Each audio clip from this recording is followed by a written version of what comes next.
आज केमिस्ट्री के second class में भी हम आ गए हैं। तो फर्स्ट में हम आप लोगों को 2n² जो नील्स बोर का सिद्धांत था उसको हमने बताया था। अब उसके हम आगे चलते हैं। एटॉमिक नंबर, एटॉमिक मास, परमाणु भार और परमाणु क्रमांक, ये क्या है? तो परमाणु क्रमांक क्या होता है कि जितना प्रोटॉन होता है उतना ही इलेक्ट्रॉन होता है। इस संख्या जो परमाणु क्रमांक की संख्या है वो दोनों की बराबर होती है। और परमाणु भार क्या होता है ये आपको पीरियोडिक टेबल में मिलेगा। जैसे यहाँ पे देखिए हाइड्रोजन, एक जो है इसका परमाणु क्रमांक है और एक जो है परमाणु भार है।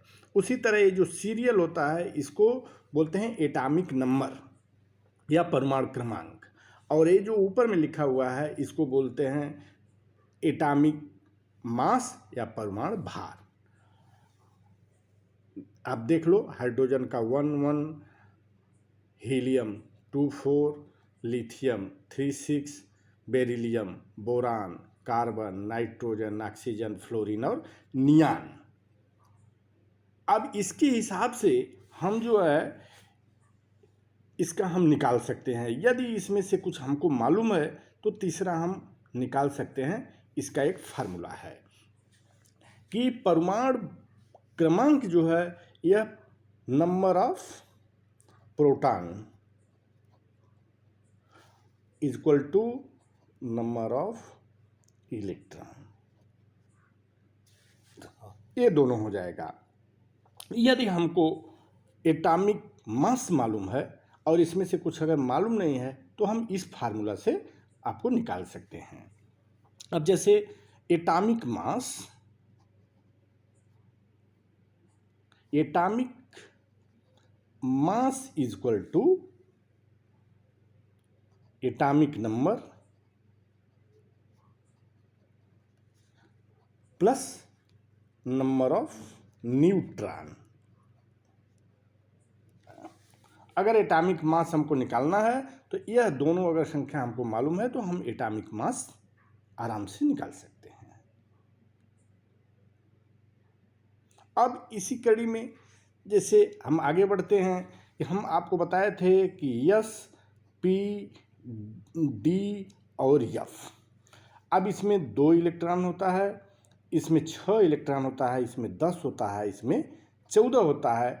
तो यदि हमको इलेक्ट्रॉनिक कॉन्फ़िगरेशन निकालना है तो S, P, D, F से हम निकाल सकते हैं। किसी भी इसमें से कोई संख्या है तो उसमें हम निकाल सकते हैं। तो अब यह हम आपको बता रहे हैं कि जैसे हम कोई भी ले लिए, मान लीजिए ऑक्सीजन ले लिए, तो ऑक्सीजन का एटॉमिक नंबर 8 है।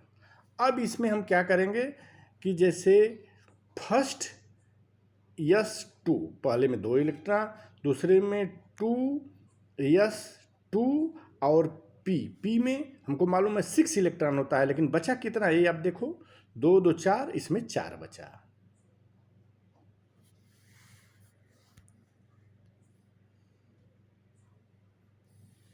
तो वो इस तरह से इसका इलेक्ट्रॉनिक कॉन्फ़िगरेशन ऑक्सीजन का होगा S फर्स्ट, S2, 2S2 और 2p4। इसी तरह किसी भी एलिमेंट्स का हम, जैसे नियान का आपको बताया कि 10 होता है, तो 1s2, 2s2 और 2p। अब पहले इसको जोड़िए, इसमें 10 है तो 2 2 4 और इसमें 6 इलेक्ट्रॉन होता ही है तो 6 हो जाएगा। तो मतलब अब इसका क्या हो गया, पहले में 2 हो गया और दूसरे में 6 2 8 हो गया। अब इसका ऑर्बिट पूरा हो गया तो ये किसी से रिएक्शन नहीं करेगा, इसलिए नियान को हम अप्रिय गैस भी बोलते हैं, नोबल गैस, अप्रिय गैस। यह किसी से क्रिया नहीं करता है। जिसके आउटर मोस्ट ऑर्बिट में 8 इलेक्ट्रॉन होगा वो किसी से क्रिया नहीं करेगा। और अगले क्लास के लिए हम कल जो है मिलेंगे।